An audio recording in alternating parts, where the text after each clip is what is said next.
So hello and welcome back to Books and Things, and welcome back to Palliser Week. This week I am doing individual book reviews of all of the books in Anthony Trollope's Palliser series, and today I'm going to be talking about the second book in the series, Phineas Finn.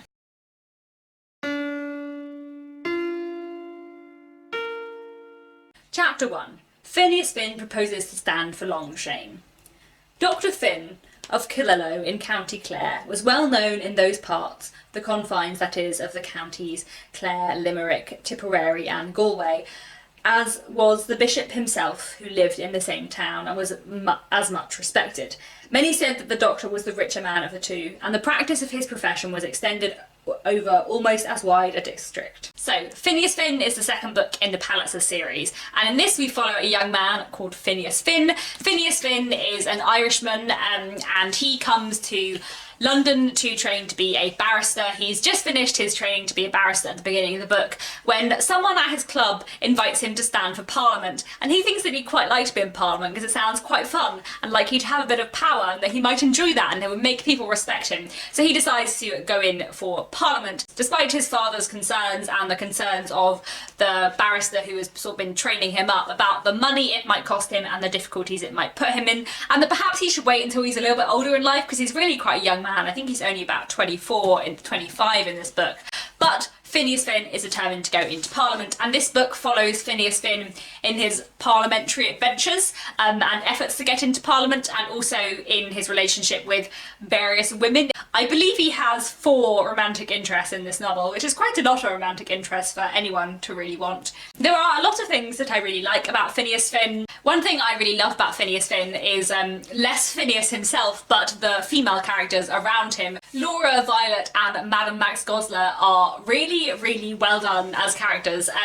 Laura and Violet I really love, and one thing that I really love is that they are Victorian women who take a huge interest in politics, and the way they talk about politics and the way they talk about how much they would quite like to be in politics themselves I think is really well done and a really interesting element of this book.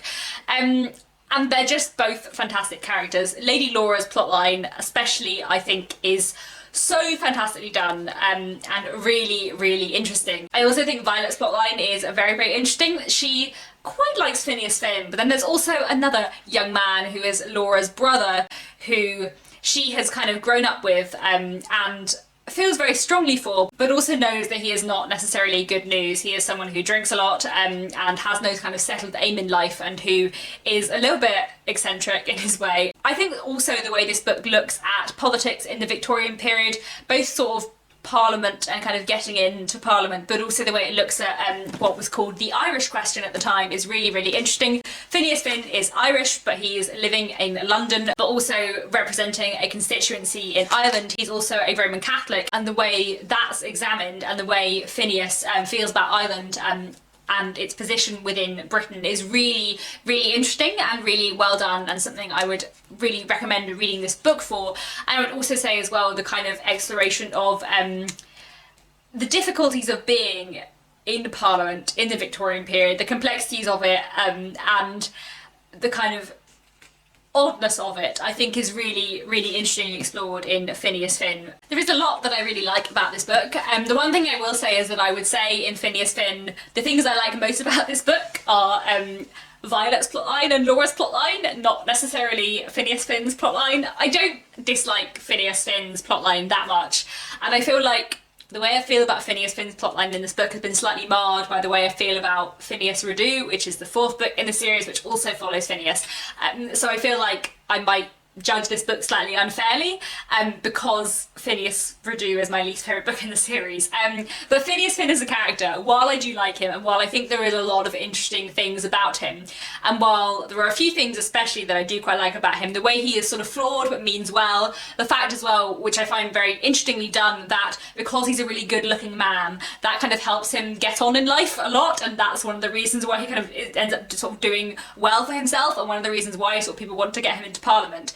And that I think is really interestingly explored because it's very common in Victorian literature to have a beautiful woman and her beauty kind of helps her get on in life and changes the way people view her. But I haven't read that many Victorian novels which look at the way like male beauty could affect how someone is treated. So that is an aspect I find really interesting of him as a character.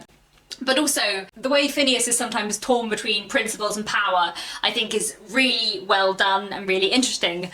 But he's just not my favourite character. And this is one Anthony Trollope book where I'm like, no, please can we just go back to Laura and Violet, please, and just let's leave Phineas behind. Though, like I said, I feel like my interpretation of that is slightly due to Phineas Redu rather than Phineas Finn itself. So this is still a book I would recommend. I would recommend the entire series. All of Trollope's books, no matter what I have to say about them, are always really well written. They're always both funny and emotional. And yes, I think that's all I have to say for now. Please let me know down in the comments if you've read Phineas Finn and what you thought of it, and I'll be back very soon with another bookish video.